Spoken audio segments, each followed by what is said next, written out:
আচ্ছা উদ্ভিদ কাকে বলে বলতো দেখি? এটা কাটি করে ওঠে। একটা উদাহরণ দে। কেঁচো। হ্যাঁ কি বললি? নতুন মজাই, এখন কিছু বলবেন না। মধুসূদনের প্রতি তুমি তো পক্ষপাত করেছ। আচ্ছা তার মানে কি বোঝে বলো তো দেখি? কাঁটা।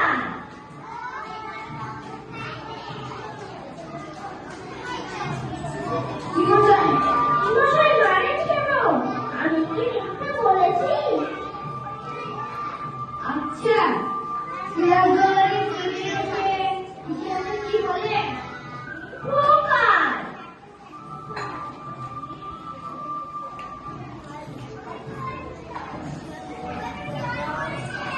আগে বিজুটি মার খেয়ে বলছি, শুধু সিরাজদৌল্লা কেন? সমস্ত ইতিহাস জানার প্রকার কেটেছে। এই দেখুন। ব্যাকরণ মনে আছে? আছে। কর্তা কি তার একটা উদাহরণ দিয়ে বুঝিয়ে দাও দেখি। আগে কর্তা ও পাড়ার সয়নশীল। কেন বলো দেখি? তিনি ক্রিয়াকর্ম নিয়েই থাকেন।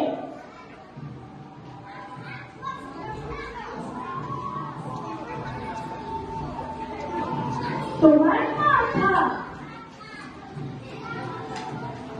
একদম মাথা নয়, ওটা পিঠ।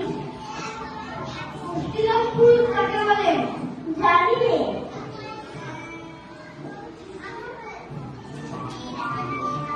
ওটা বিলক্ষণ প্রাণী, ওটা ষষ্ঠী কাপুরুষ।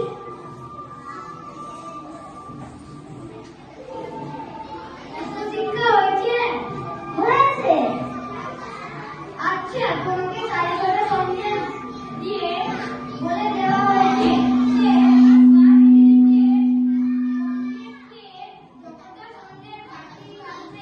তোমার ছোট ভাইকে দিতে হবে। 100 সন্দেশ কিন্তু তোমার 2 মিনিট লাগে। কত সন্দেশ তুমি তোমার ভাইকে দিলে? একটাও নয়। কেমন করে? সবগুলো খেয়ে ফেলবো, দিতে পারবো না।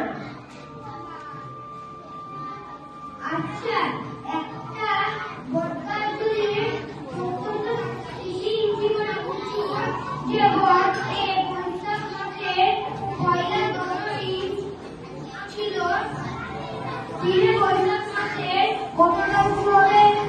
যদি সেটা থেকে যায় তাহলে ঠিক বলতে পারি।